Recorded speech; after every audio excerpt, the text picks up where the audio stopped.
all comes down to this, the 111th Grey Cup. Hi there, it's Brett Hornby here, and welcome back to my YouTube channel. And as I've done in previous seasons with my On the Road to the Grey Cup videos, previewed the East and West semifinals, the East and West final, but now let's preview the big game, the 111th Grey Cup, to crown the CFL champion for the 2024 CFL season. And the big game will be played on Sunday, November the 17th at BC Place, 4 p.m. Mountain kickoff, 6 p.m. Eastern kickoff, and it'll feature the two teams that actually have made their most appearances in the Grey Cup, with the Winnipeg Blue Bombers representing the West and the Toronto Argonauts representing the East. So what I'll do is, this is going to be a longer video, so we'll have timestamps in the video below, because usually I like to do, well, I'm going to have to do a quick recap on the two games that set up this matchup. And then it's always interesting to look back on the history of these two teams playing each other in the Grey Cup, and they actually have also played each other in the playoffs, not in the Grey Cup. I'll explain that, and then we'll look at who has the edge, and ultimately give my final prediction on who I think is going to win the 111th Grey Cup. Oh yeah, and then given that this game is in Vancouver, I'll take a look at history of the games being played in Vancouver. So I'd like to look at it from all angles, and the fact that the game's played in Vancouver and the BC Lions official colors are orange and white. So I have orange in this background for this video, and of course I'm still a Calgary Stampeders fan. And speaking of that, if you want to follow along with this Calgary sports fans journey, just make sure you hit like, subscribe, and have my other social media links down in the description below. So introduction, rebuttal out of the way. And I guess the other thing that I'm going to do is what I haven't done in past years is, while I used to recap games and had my Calgary Stampeders this month, I think next week after the Grey Cup is awarded, I'll make a quick recap video on what happened at said Grey Cup and give my final thoughts on the season and what I hope for 2025. So let's bring up the notes and let's start looking back at the two games that happened. And of course, I'm trying to get this video up as soon as possible to hopefully give some time to breathe and people to enjoy and hype up the big game that will be played next Sunday. So the East final recap featured the Toronto Argonauts, the Montreal Alouettes hosting the Toronto Argonauts. Well, since the fact that the Toronto Argonauts are in the Grey Cup representing the East, they won the game, and they actually wound up winning the game 30-28. Big storylines that came out of this game was Montreal was a little sloppy with the football, as they had 6 turnovers. But the biggest story of this game, which I think could sway predictions and the Grey Cup, is quarterback Chad Kelly for the Toronto Argonauts. He got hurt, injured late in the third quarter as he was on a scrambling play, and didn't look pretty when he came out of that scrum and couldn't put weight on that leg, and ultimately had to get carted off the field, take to Montreal General Hospital. They say he had a broken fibula and needed surgery. That's the word I'm getting. And he's likely going to miss 6 to 9 months. So the injury that he sustained at the end of the third quarter in the game, according to the day after, yesterday, he'll likely come into next season, might miss the first month or two of next season.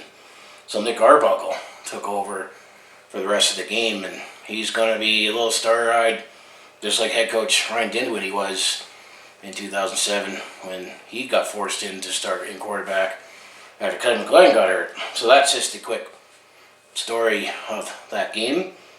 Toronto had a 21-16 lead at halftime, but this game, of the two games that happened in the playoffs, I found the East final was more entertaining given what happened, the storylines and potential storylines that came out of it.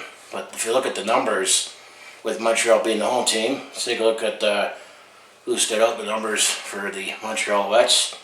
Quarterback Cody Fajardo, he was 27 for 42 in passing. He had 330 yards, 3 touchdowns, and 2 interceptions. To mention 6 turnovers the Montreal Alouettes committed. Leading rusher for Montreal was Walter Fletcher. In 8 carries, he had 69 yards. And then Kayan Judy Grant for the Montreal Alouettes was the leading receiver. 7 catches, 93 yards, and a touchdown. Austin Mack, who actually had tried his luck in the NFL and then was injured, but he kind of inserted himself back in the lineup with Montreal. He had a bigger season last season, but he also made an impact. He had 3 catches, 32 yards for a touchdown. And then Walter Fletcher also received a touchdown. He had 2 catches, 31 yards, and a touchdown. And then on the defensive side of the ball, Dylan Wynn was the lead defensive tackler, 4 tackles. Darnell Sankey also had 4 defensive tackles and an interception.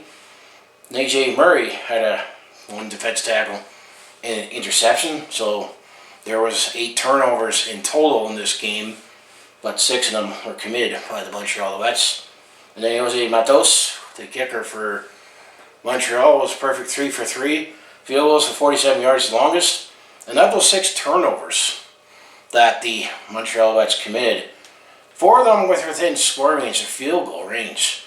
Considering that Toronto won this game by 2 points, if some of those turnovers weren't turned to happen, and ultimately the Montreal Alouettes at least scored a field goal, Montreal, I think, would be representing the East in the Grey Cup instead of Toronto Argonauts, but it has happened what has happened. So that's the Montreal side of the story, the numbers. So the Toronto Argonauts, well, it's going to be a longer list because of all the turnovers. We've got to highlight the defensive numbers. Well, first, Chad Kelly. I felt the Toronto Argonauts, they had a slow start, then they turned it on late in the second quarter. Real good to the third quarter until the injury happened. But Chad Kelly was 11 for 22 for passing. It's only a 15% passing completion, 182 yards, 1 touchdown, 2 interceptions. But the big story with Chad Kelly is with just under a minute to go in the third quarter when he was on a running play, that's how he landed on his right leg. He had a broken fibula and mentioned at the beginning he is going to be, they're saying 6, 8, 9 months. So he's going to miss potentially a quarter of next season. But then Nick Arbuckle, he took over in the rest of the game. He was 5 for 8. He had some big passes that when Toronto was protecting the lead. He was 5 for 8 and 3 for 73 yards. Definitely familiar with Nick Arbuckle's Calgary Stampede fan. I believe the exact record was in 2019. He was 5-2 as a starter, filling in for Bo, and was a big reason that Calgary at least was able to host a playoff game in 2019. Now when it comes to the offensive numbers, Kadeem Carey was the leading rusher, another former Stampeder. There's a lot of former Stampeders that are on the Toronto Argonauts that had big games. Kadeem Carey had 12 carries for 92 yards, and then the leading receiver was DeMonte Coxie, who was a game-time decision, but he came in and he had 5 catches, 105 yards, including a touchdown, and he had a big touchdown at the end of the first half. And then Mackay Polk, he had another big game in the East Final. He had 6 catches for 72 yards, but now these are all going to be the next few players I'm going to mention had big defensive games and big impacts on the defensive side of the ball. Isaac Darkangelo was the leading tackler with 7 defensive tackles. Benji Franklin had a big game, another interception, including a pick 6 early in the game, because he had 2 defensive tackles and 2 interceptions. I think also that counted. The other interception was Montreal did score a touchdown to get within 2 with just over a minute and a half to go in the fourth quarter, but Benji Franklin also got an interception on a 2-point conversion that snuffed out tying the game. And they also, to mention, Montreal also was doing a 2-point conversion earlier in the second half and got sacked. So turnovers and 2 failed 2-point conversions was also another story, and Toronto capitalizing on Montreal's mistakes. Well, Wayne McManus, he also had a big game. He had 4 defensive tackles, 2 forced fumbles. Mark Wilton, 3 defensive tackles, 2 fumble recoveries. Deshaun Amos, he had 2 defensive tackles and 1 forced fumble. And then Jake Sarezda, he had 2 defensive tackles, 2 sacks, and 1 fumble recovery. And actually, Kadeem Carey made a impression defensively. 1 defensive tackle and a forced fumble because Chad Kelly threw an interception early in the first quarter, and then Montreal picked up that interception. If you go back, it was AJ Murray who had that interception, and then he fumbled the ball, and then Toronto recovered, so they were able to recover from the interception. So in that case, there was 2 turnovers in that play. So it tells you an idea how many turnovers happened in this play. Then Mackay Polk actually had 1 fumble recovery. So 2 offensive players even stepped up defensively. Liam Halarahu, he had 3 for 3 on field goals. 26 field goals, yards was his longest. But another game breaker that happened that I mentioned in my preview video is special teams. Well, Janarian Grant, who is the special teams East nominee that will likely win the award, he had a 71-yard punt return for a touchdown. So the big reason that the Toronto Argonauts are in the Grey Cup and not the Montreal Alouettes is they scored a touchdown offensively, defensively, and special teams, and capitalized on Montreal mistakes. So that's why the Toronto Argonauts are going to the Grey Cup, 2nd time in 3 years.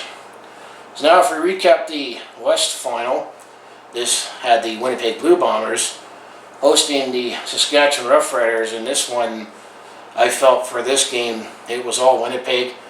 There were a few opportunities that Saskatchewan might have had to maybe get back into it, but ultimately Winnipeg Blue Bombers showed that I think they're back, as they did defeat the Saskatchewan Roughriders 38-22, and it was at home in Winnipeg, and Winnipeg definitely used their home field advantage to their advantage. So, and she also add in the Winnipeg Blue Bombers, they led 24-9 at halftime, and Saskatchewan did get a late touchdown in the last minute during garbage time. So it was a even more lopsided game in my mind for the Winnipeg Blue Bombers. It was a cleaner game in terms of less field goals compared to the East final, but in terms of the 2 games that I watched, I enjoyed the East final a lot more because there was a lot more drama in it. But the Winnipeg Blue Bombers, led by quarterback Zach Collaros, it looks like he is back, as he was 19 for 26 in passing. He threw 301 yards and threw for 4 touchdowns, no interceptions. And then Brady Oliveira, the most outstanding nominee for Canadian and most outstanding player. I personally think Bo is going to win the most outstanding player. Granted, Brady Oliveira will get the top Canadian. He was 20 carries on 119 yards and a touchdown, so Brady Oliveira looked like he was in his zone. But the big receiver for the Winnipeg Blue Bombers was Kenny Lawler. He had 4 catches for 177 yards and 3 touchdowns. So you can mix in that he had a hat trick with 3 touchdown catches. So that was a lot of all the offense the Winnipeg Blue Bombers needed. You can also throw in that Nick Dembski. He had 8 catches for 49 yards and a touchdown. So that's the 5 touchdowns that the Saskatchewan Roughriders, Winnipeg Blue Bombers, I meant to say, put on the Saskatchewan Roughriders, so that Winnipeg is representing the West in the Grey Cup. And then Rada Kamradi was the lead defensive tackler for Winnipeg. He had 9 defensive tackles, 1 sack, and then Sergio Castillo, he only needed to make 1 field goal. He's 1 for 1, longest 30 yards. Now when it comes to the Saskatchewan Roughriders side of the ball, Trevor Harris, he was 25 for 44 in passing. He had 283 yards and a touchdown. I mean, both quarterbacks I'm going to say looked good in this game. A.J. Ouellette, he looked rather ordinary, but I think Winnipeg's defense showed up. He had 10 carries for 51 yards and a touchdown. And then Kieran Schaefer-Baker, he showed up in this game. He had 12 catches for 162 yards. And then Samuel Emlis, he had 4 catches for 58 yards and touchdown. That was that late touchdown that was scored in the last minute of the fourth quarter when essentially it was garbage time. Leading defensive tacklers, the note for the Saskatchewan Roughriders, C.J. Emery had 10 defense tackles and 6 defensive tackles for Jameer Thurman. There were a couple turnovers on special teams that Saskatchewan was able to recover from Winnipeg, but all they settled was field goals. As Brett Lowther was 3 for 3 on field goals, with 44 yards being his longest. The only other time I thought maybe Saskatchewan might have had a chance in this game was early in the third quarter. Saskatchewan had the ball first. They looked like they were going to punt the ball, executed a fake, and then eventually on that drive, they scored a touchdown. But I felt this game, I didn't think Saskatchewan might have showed some hope, but it was all Winnipeg all the time. So those are the two games. The quick recap, the Toronto Argonauts squeaked one out against the Montreal Alouettes with a 30-28 victory on the strength of capitalizing on mistakes from the Montreal Alouettes and getting touchdowns in all 3 facets of the game.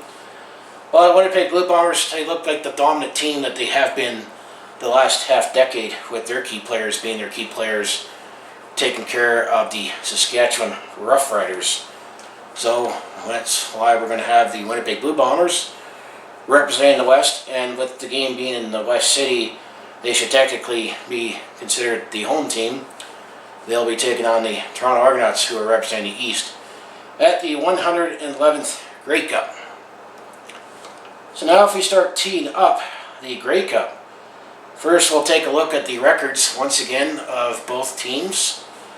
Well, the Winnipeg Blue Bombers, representing the West, they were first in the West Division with an 11-7 record.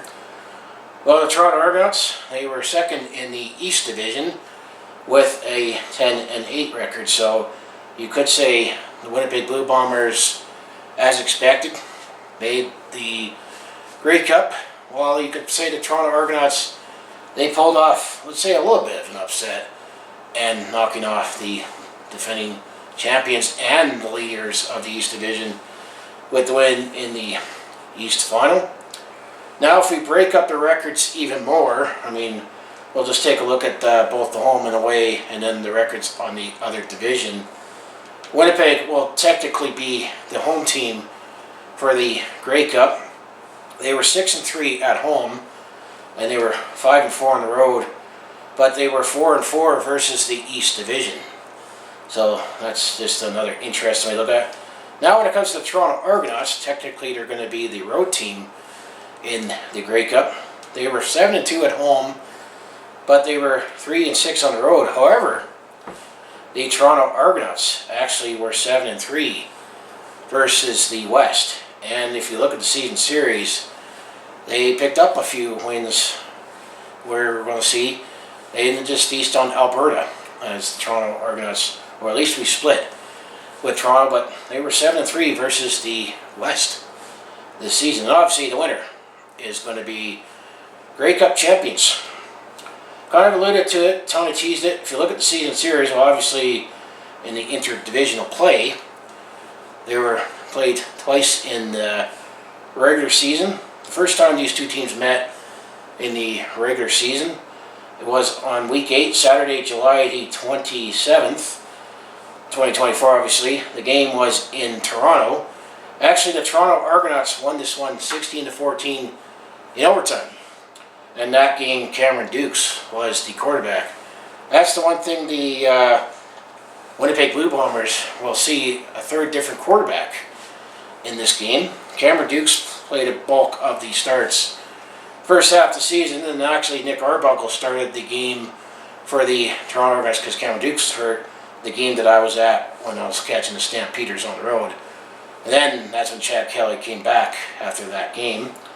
So week 19 was on Friday, October the 11th, 2024. This game was in Winnipeg, and actually the Toronto Argonauts, they won that game 14-11, and Chad Kelly was at quarterback. So looking at the season series, the Toronto Argonauts, if they're going to win this game, they're going to need to keep it low scoring and close, hoping for their defense to show up.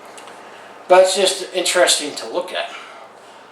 So now when it comes to Grey Cup records, as I mentioned, these are the top two teams, or the two teams that have made the most appearances in the Grey Cup.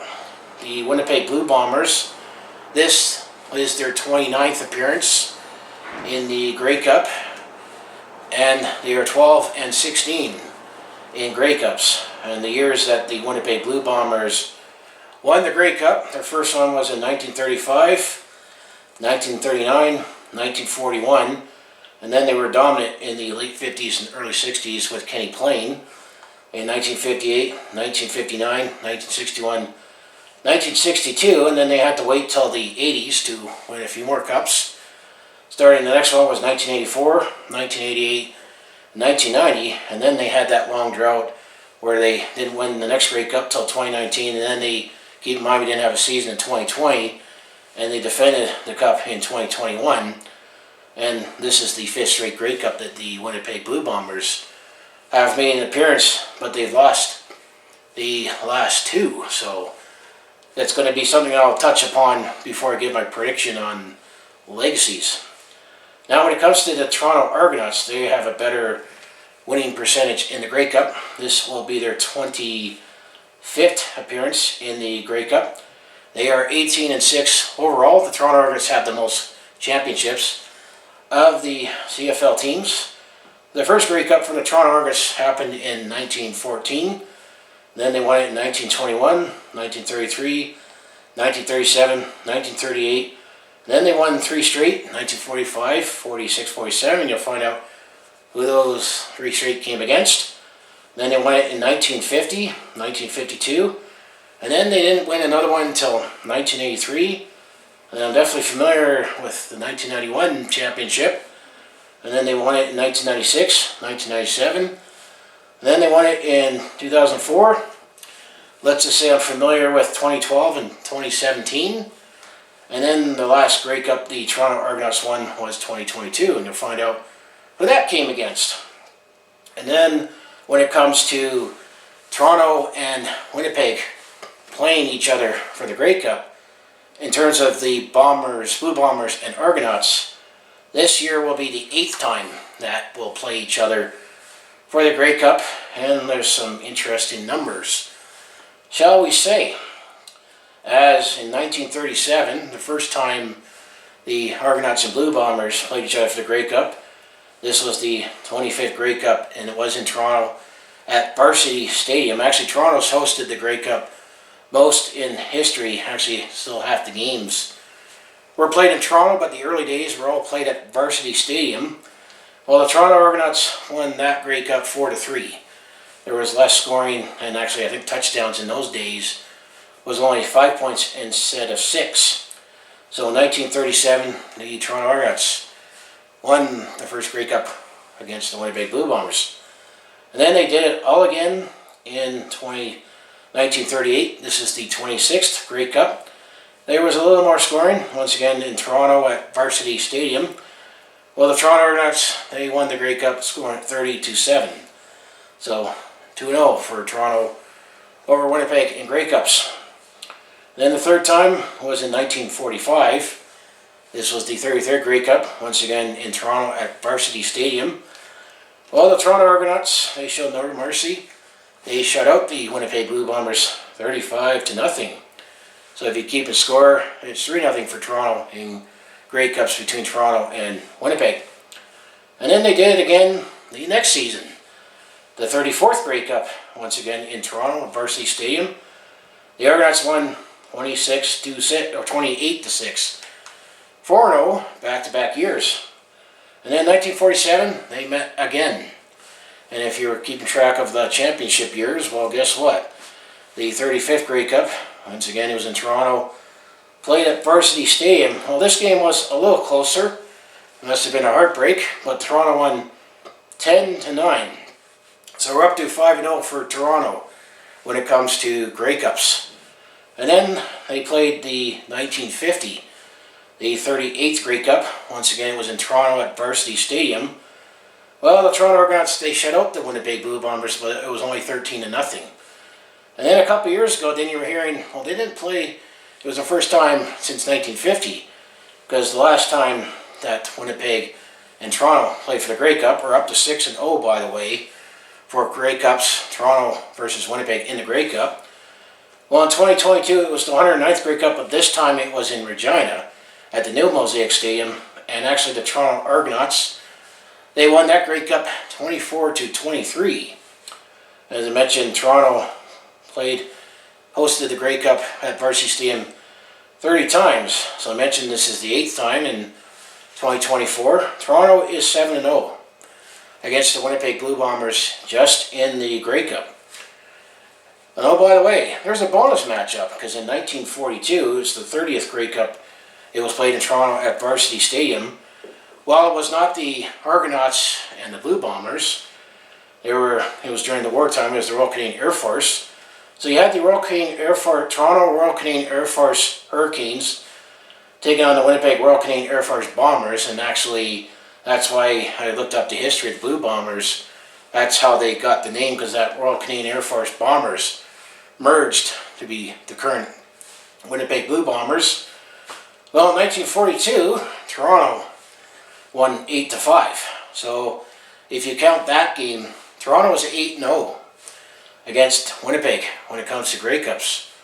So I guess, is that going to be history? Is that going to favor the Toronto Argonauts in 2024? However, in the period between 1987 and 2007, Toronto and Winnipeg actually played each other in playoff games, not in the Grey Cup, but there was a period that from 1987 till 1996, Winnipeg was in the East Division to balance out divisions, because from 1987 till 1996, Montreal folded. So Montreal wasn't in the CFL. So at that time, Winnipeg was playing in the East Division. And then when Montreal came back as the current Alouettes in 1996, Winnipeg moved back to the West Division just for 1 year, because after 1996, the Ottawa Roughriders folded, so Winnipeg went back to the East Division. Then Winnipeg stayed in the East Division from 1997 till 2001, before Winnipeg rightfully going back to the West Division from 2002, 2005, when Ottawa came back in the league as the Renegades. But then the Renegades folded, so back from 2006 to 2013, Winnipeg went back to the East Division. And then from 2014, when the Ottawa Redblacks came back into the CFL, and the Ottawa Redblacks and the Montreal Alouettes both are look fine in the CFL now, Winnipeg is back in the West Division. So they played in 7 playoff games between 1987 to 2007. And for this one, we'll take a look at the most recent to the furthest away. So in the 2007 East Final, this game was in Toronto, and this one was remembered for the Kevin Glenn got hurt game, as ultimately the Winnipeg Blue Bombers did win that game 19-9. However, they lost most outstanding player Kevin Glenn in that game. That forced Ryan Dinwiddie to be the starting quarterback in that Grey Cup in 2007. Winnipeg also spoiled the party for the Toronto Argonauts. Toronto hosted the Grey Cup, but that was the year that Saskatchewan won the Grey Cup over Winnipeg. And people say, what if Kevin Glenn was healthy? And interestingly, Ryan Dinwiddie is now the head coach of the Toronto Argonauts today, and he might be giving some advice to Nick Arbuckle, who will be making, well, it's not his first professional start that Ryan Dinwiddie had, but Nick Arbuckle wasn't expected to be starting at the Grey Cup. He was just brought in for insurance. So it's very interesting how I'm tying those together. So that was the East Final in 2007. And then 2006, there was the East Semifinal. Winnipeg hosted this game. However, the Toronto Argonauts, they won that one 31-27. And I recall that year, that BC won the Grey Cup over Montreal. So Toronto didn't get by Montreal in the East Final. And then you got to go all the way back to the 1991 East Final. The game was actually in Toronto, and the Toronto Argonauts, they showed no mercy. They defeated the Winnipeg Blue Bombers 42-3. And actually interesting, that one, the Toronto Argonauts won that one to go play in Winnipeg for the Grey Cup. And they defeated my Calgary Stampeders the week later. And then in 1990, the East Final, this game was in Winnipeg.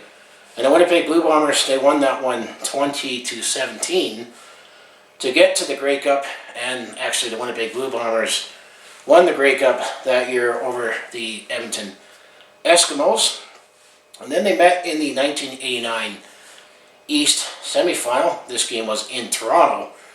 However, the Winnipeg Blue Bombers, they won that one 30-7, but then Winnipeg lost to the Hamilton Tiger Cats in the East Final.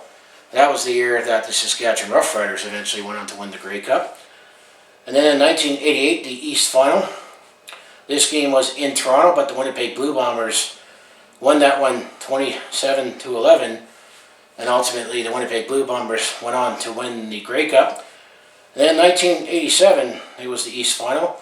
This game was in Winnipeg. However, the Toronto Argonauts won that one 19-3. So in the 7 playoff games in the stretch between 1987 till 2007, this actually went to the Winnipeg Blue Bombers as they're 4-3.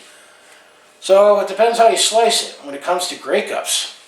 If you include the Royal Canadian Air Force games, or Air Force, confusing the farce, Air Force, the Toronto Argonauts are 8-0. Toronto is 8-0 over Winnipeg.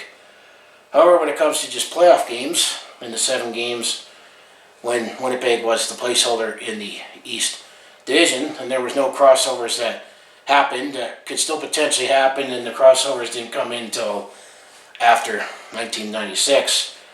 Winnipeg was 4-3. But then despite Winnipeg having a better record, Toronto won the season series. So I'm throwing away a lot of numbers, but it's just something interesting to look at. Now when it comes to, we'll take a look at Vancouver. This is just Vancouver hosting the Grey Cup. Vancouver is hosting it for the 17th time in total. 7 games was at the old Empire Stadium, and this year it'll be the 10th time it will be at BC Place, and there's a few times that Winnipeg and Toronto were mixed in during those previous 16 Grey Cups. And we'll share the records of each team, looking back at all Grey Cup history that was played in Vancouver. The first time Vancouver hosted the Grey Cup was in 1955. It was the 33rd Grey Cup at Empire Stadium. The Edmonton Eskimos beat the Montreal Alouettes 34-19. So no Toronto or Montreal in that matchup. And then the second time happened in 1958. This was the 46th Grey Cup at Empire Stadium. Actually, the Winnipeg Blue Bombers, they defeated the Hamilton Tiger Cats 35-28. So Winnipeg has at least celebrated 1 Grey Cup in Vancouver. And then the next time, the third time, was in 1960. This was the 48th Grey Cup at Empire Stadium. It was the Ottawa Roughriders. They defeated the Edmonton Eskimos 16-6. And then the 63rd Grey Cup, or 1963, the 51st Grey Cup, I meant to say, was at Empire Stadium. This will be the 4th time. Well, it was the Battle of the Kitty Cats.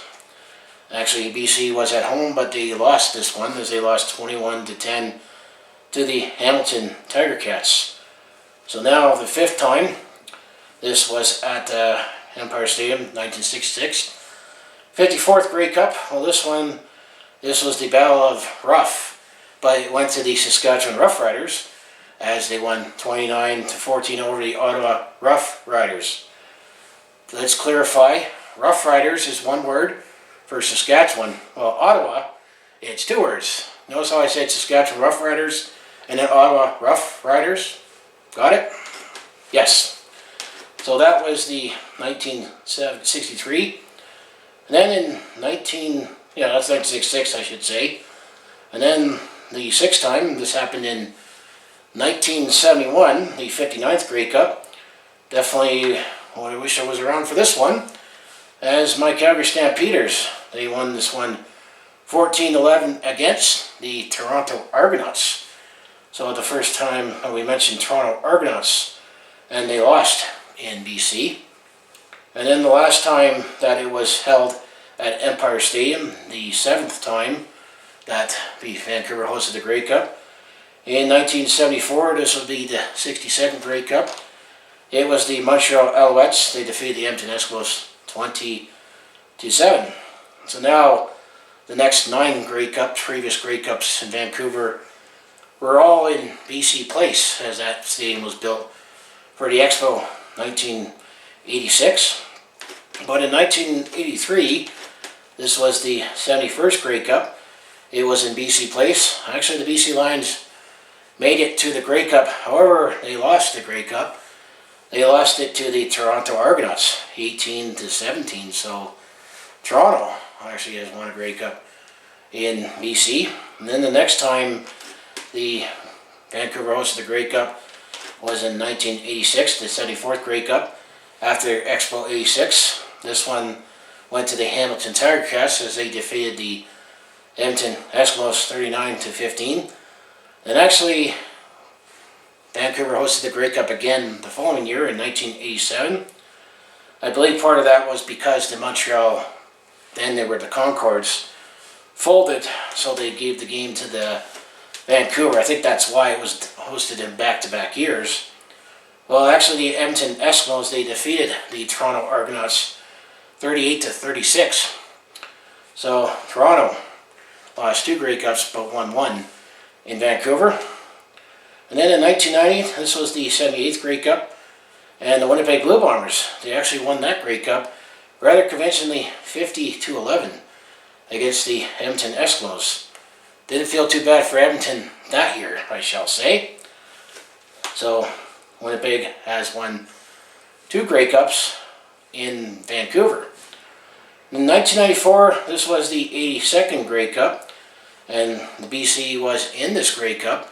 And what's also interesting, that this was the first time an American-based team was playing in the Grey Cup. And actually, the BC Lions, they won this one 26-23 against Baltimore, who they eventually called themselves the Stallions in 1995.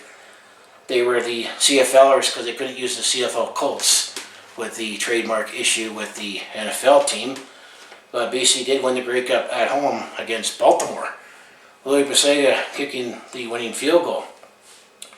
And then the next time they won that Vancouver hosted the Grey Cup was in 1999, the 87th Grey Cup. I was familiar with that one and wasn't too happy what happened at that Grey Cup, as the Hamilton Tiger Cats, and this is actually the last time the Hamilton Tiger Cats won the Grey Cup. They defeated my Calgary Stampeders 32-21. So that is the 6th time that Vancouver hosted the Grey Cup at BC Place.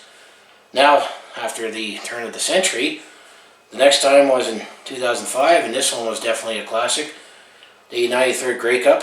It was the Edmonton Eskimos. They defeated the Montreal Alouettes 38-35 in overtime. And that was a Ricky Ray, Anthony Calvillo showdown for that Grey Cup.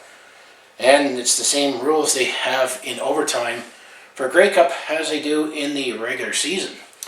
Something to keep in mind if we need some overtime for this Grey Cup. And then the next one after that was in 2011. This was the 99th Grey Cup.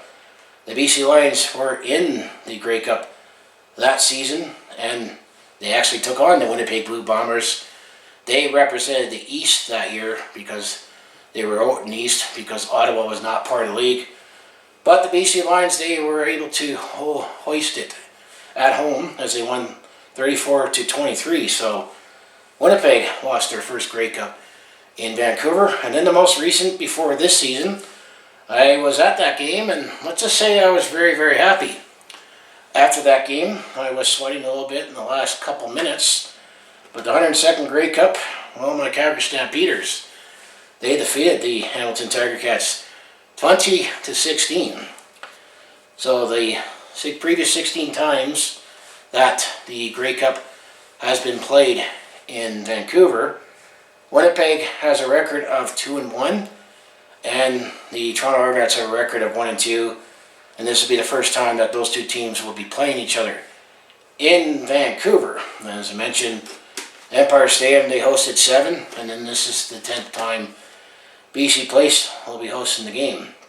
And then the last part we'll talk about is the last Grey Cup win for either team before we break down the matchup, give my who I think will win, and then ultimately we'll talk about the legacy for potential and who's going to win. So the last Grey Cup win for the Winnipeg Blue Bombers was in 2021, as it was the 108th Grey Cup in Hamilton. Ultimately, the Winnipeg Blue Bombers, they spoiled the party because Hamilton was in the Grey Cup as they won 33-25 in overtime. And then the Toronto Argonauts' last Grey Cup win happened actually the next season. The 109th Grey Cup was in Regina. And ultimately, the Toronto Argonauts, they won that game 24-23. And what I remember from that game was Winnipeg did have a lead. They actually had a 9-point lead, I think I recall, going in the fourth quarter after Janarian Grant, who played for the Winnipeg Blue Bombers, at the time returned a punt return for a touchdown.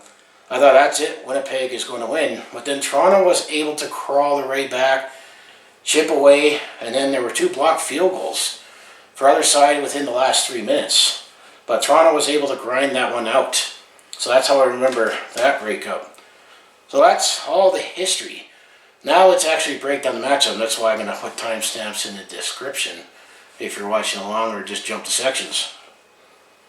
So now let's take a look at who's got the edge. And things definitely changed after the East Final on who's got the edge. And the West Final also showed a lot of things on this matchup. So on the offensive side of the ball, I think quarterback, running back, and receivers all will go to the Winnipeg Blue Bombers.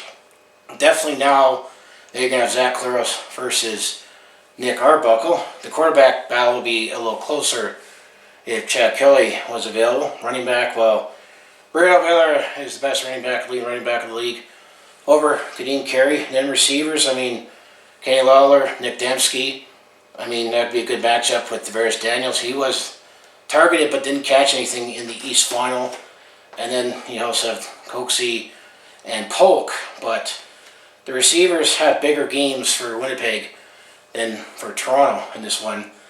But I would give the slight edge to the offensive line for Toronto on offense in terms of protecting the quarterback and trying to get the Winnipeg tacklers on defense. So I'm going to still say Winnipeg will have the edge overall when it comes to the offense in the key positions. Now on defense, I think depends what level you're looking at. I think the defensive line, the first level, I'm going to personally think the Toronto Argonauts will have the edge in that, especially with, let's say, Deshaun Amos or even Royce Mechie, who we actually did trade for Cam Judge.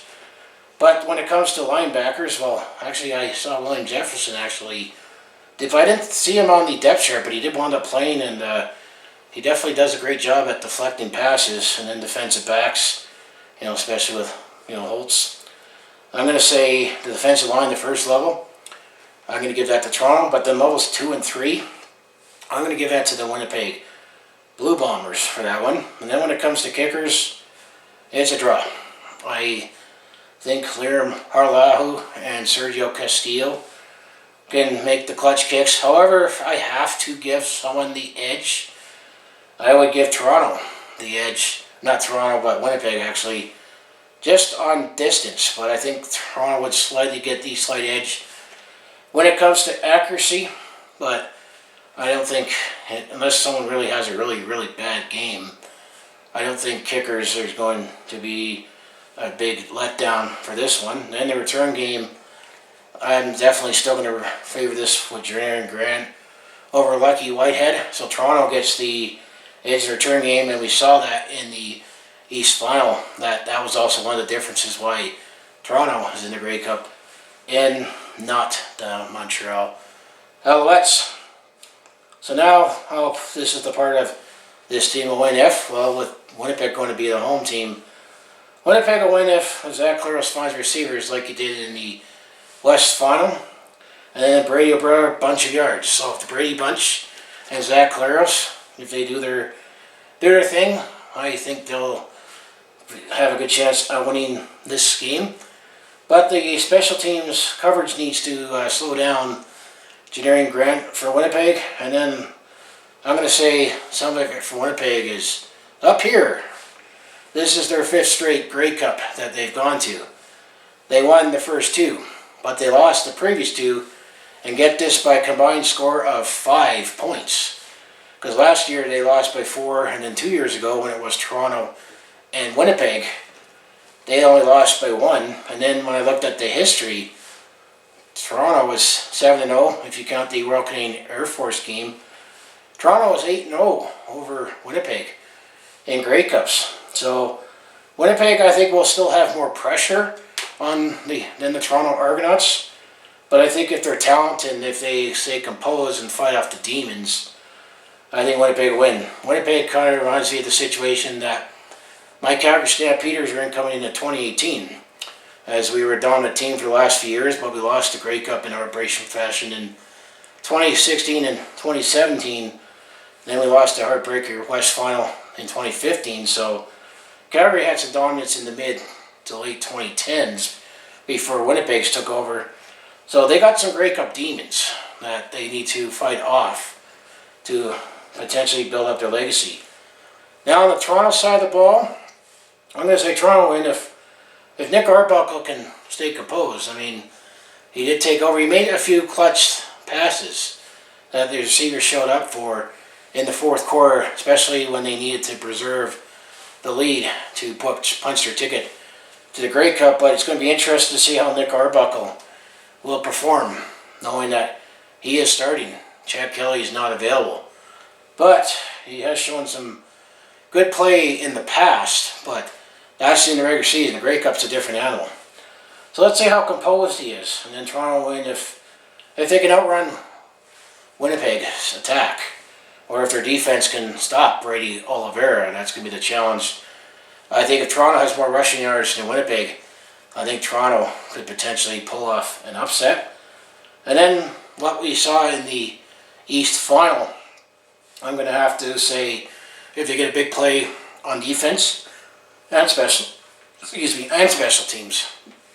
If Toronto's in our game where the defense and special teams score as well, that will definitely tilt the scale and maybe pull off an upset. And I just got to tap in history. Maybe the sports gods like Toronto over Winnipeg in this matchup. When looking at the history, that's another reason why I had to throw the history in there. Just there's Grey Cup demons for Winnipeg. I think Winnipeg's got more pressure than Toronto, but if Toronto pulls out the upset, I could see potential, redemption stories, feel-good story for Nick Arbuckle and his journey. And I think Toronto would be just as emotional, or even more so than what Montreal was last year. So it's a couple of storylines to look at when it comes to this team of win if. Now the weather forecast. Well, just for the sake of looking at the weather, it's in a dome stadium, but I Googled it because it's too far out to get an official, more accurate forecast from Environment Canada, but they say it's going to rain in Vancouver on the big day. So it's going to be rainy, high of 8 if you're going to the game, and then showers, low of 3. But the dome's going to be closed, so it's going to be inside the dome. So weather will not play a factor, at least on the game surface. So, but, I always look at the weather just to keep things consistent. Now the second last part before I get into the big part of the video is the prediction, is Grey Cup legacy. Well, the Winnipeg Blue Bombers, this is their 5th straight year. They are in the Grey Cup. Two sides of the coin is how they're going to be if they win. They'll still look at, this is their 3rd win in 5 years, especially with the group of Mike O'Shea as coach, Zach Collaros as quarterback, and then Andrew Harris passed the torch on to Brady Oliveira, and they both came from the same school. With players like Willie Jefferson, Adam Bighill is injured. Chris Streveler is still behind the scenes. He's injured. But all that core group of players, Newfield, Bryant on the offensive line, that legacy would be propped up in Winnipeg Blue Bombers history if they win the Grey Cup. Because I mentioned the two that they previously lost was a combination of 5 points in those 2 years. So that tells you how close it was. However, if they lose 3 straight Grey Cups, how are you going to look at that legacy? So that's the dilemma, and that's why I feel the Winnipeg Blue Bombers have more pressure on them. I think they're the more talented team, but it's just part of it is in between their heads and the Grey Cup demons and history. History is not looking good if you just stretch up the big history of the Toronto Argonauts and the Winnipeg Blue Bombers in Grey Cup, and then even in the season series. Toronto won both games with close games. So I'm going to have to say that would be the legacy. If they get 3 out of 5, this core group of players will be propped up in the pedestal for the Bombers' history. However, if they lose the next 3 straight, or if this is a 3rd straight loss, could they almost be clumped in with the Buffalo Bills, where it's like they have some talented players, but they lost some close games. Now, when it comes to the Toronto Argonauts, well, this is their 2nd Grey Cup appearance in 3 years, and they won it with different character players. Ryan Dinwiddie was the coach, but it was McLeod Bethel-Thompson that was the quarterback a couple years ago, and actually Chad Kelly finished the game off in the 4th quarter to win the Grey Cup. I believe it was, Chad Kelly then. But the fact that Toronto all season, they had to deal with distractions of the Chad Kelly suspension. He was suspended for 9 games for alleged stuff to happen off the field. I'll leave it at that. And actually, if you look up Chad Kelly on YouTube, he actually did get in some trouble when he was at the Denver Broncos in the NFL. But Toronto had to deal with that distraction and then have Chad Kelly build his way up, and then he looked like he was back to that MLP form until he got injured. And then Nick Arbuckle comes in. There was a potential storyline in the making on just how resilient the Toronto Argonauts could be if they happened to win this Grey Cup. 2 out of 3 years, just how they came back a couple years ago against the Winnipeg Blue Bombers, and then this season. Imagine what this could do for the legacy of Nick Arbuckle and the head coach for Ryan Dinwiddie, and you're welcome, Toronto, for all the former Calgary Stampeders. But hopefully this could also, build up some interest in Toronto with more fan base. So that is the Grey Cup legacies that I feel is on the line, just looking at this from an outside point of view. Now this is the juicy part of the video. My prediction. Who do I think is going to win the 111th Grey Cup to wrap up the 2024 season in Vancouver? It's with Smart Ball Lights time, shall we say. And then, of course, I'll give my score prediction and my confidence in said prediction, like how confident I am in it. So, if I pick the Winnipeg Blue Bombers to win the Grey Cup, this will be the colors. I'll try to step off here, see the gold. So if I think the Winnipeg Blue Bombers are going to win, these are the colors that I'll show. But if I think the Toronto Argonauts are going to win, this is the double blue. You can see the lighter blue and the dark blue. So Toronto Argonauts or Winnipeg Blue Bombers. Toronto Argonauts, will history still keep them on their side? Or will finally the Winnipeg Blue Bombers, will they fight off some demons from the last few years and cement their legacy? Let's see, Toronto or Winnipeg. One thing I should say is if Toronto wins the Grey Cup, and then let's say if I go to Toronto and watch the Calgary Flames let's just say if the Calgary Flames lose to the Toronto Maple Leafs, and ultimately the Maple Leafs win the Stanley Cup, let's say if those two things happen, maybe Toronto want me to go to Toronto more often to catch a game. Just throwing that out there. That'd just be too funny. Well, Winnipeg Blue Bombers, I mean, they have been dominant, but it just seems like there's still some of that 1990s Calgary Stampeders about they should have had more cups. But enough rambling, let's just make my decision. Toronto, for Winnipeg, Toronto, or Winnipeg. And the game's in BC. Oh, good decision. Well, I think the Winnipeg Blue Bombers will win this Grey Cup. I just think I'm not overthinking it. I think the Winnipeg Blue Bombers will win the Grey Cup. It would be their first time over the Toronto Argonauts, over Toronto, period, in history. And the fact that Winnipeg has a slightly better record in Vancouver than Toronto. And I think just the fact that they're so talented, and the big advantage is going to be Zach Claris over Nick Arbuckle instead of Zach Claris over Nick Arbuckle. That's notwithstanding if Zach Claris gets hurt. My score prediction is I'm going to say 24-14 for the Winnipeg Blue Bombers.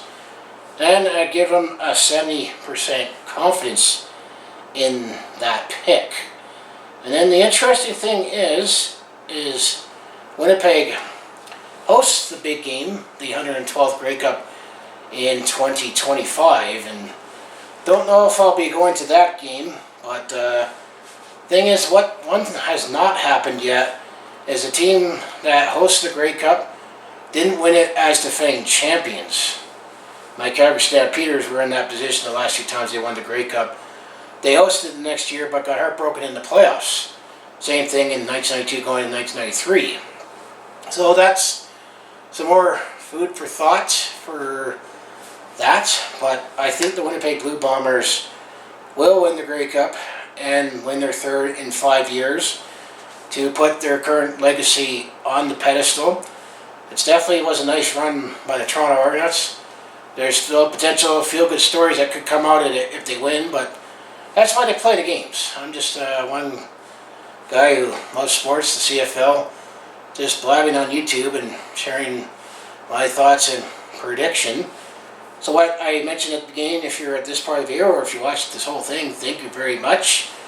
But I am going to make one more video after the Grey Cup, giving a quick recap on who ultimately won the Grey Cup. I think it's going to be the Winnipeg Blue Bombers, but I also just wouldn't be surprised if it's the Toronto Argonauts either. CFL, anything can happen, but I don't do the game recaps anymore because I used to throw the Grey Cup recap on my Calgary Stampeders this month, but I don't do that anymore because I find it's just not worth it. I still like doing these on the road to the Grey Cup because it's just a few weeks of fun doing this, and the fact that just gets to take a look around the league, and also the fact that I was going to say that it's just a fun way to celebrate the game. It's one of the biggest viewed parties in Canada, great tradition. Of course, I made a video a few days ago being excited about the fact that Calgary is going to host the 113th Grey Cup in 2026, so the dream's alive again. Then in a couple years, Calgary will be in the Grey Cup. Hopefully, what I meant to say is, I think it's too late now for a contest to pull through for me to go to Vancouver, and it's to be determined or up in the air if I'm going to go to Winnipeg next year. It's just budget, economy, times are tougher, Trudeau running the country, and everything being more expensive. I just can't afford these things like I used to anymore. So, sadly, I still have gone to 7 Grey Cups, and an 8th one's coming soon, is on the horizon for 2026. But I say if you're going to the Grey Cup, enjoy the festivities, enjoy Vancouver. Predicting it might be a wet one by next weekend, and show your colors of pride. Of course, if you're cheering for Winnipeg or Toronto, or it's always Rider fans. I gotta still represent my red, as always. So proudly do, even though we didn't make the playoffs this year. But that's all I have for previewing the 109th Grey Cup. Close out, as I say, if you want to follow along with this Calgary sports fans journey, just make sure you hit like, subscribe. I have my other social links down in the description below. So enjoy the Grey Cup. I mean, hopefully this video will have some more time to breathe, with it being the long weekend and the playoff games happening on a Saturday. I just figured I might as well just get the video done now and let it go. And next week after the Grey Cup, I'll do a quick recap of who won and give my thoughts and feelings on the whole season and the league as a whole. So I say thanks for watching. Go CFL, go Grey Cup, go Stamps, and I'll see you in the next video.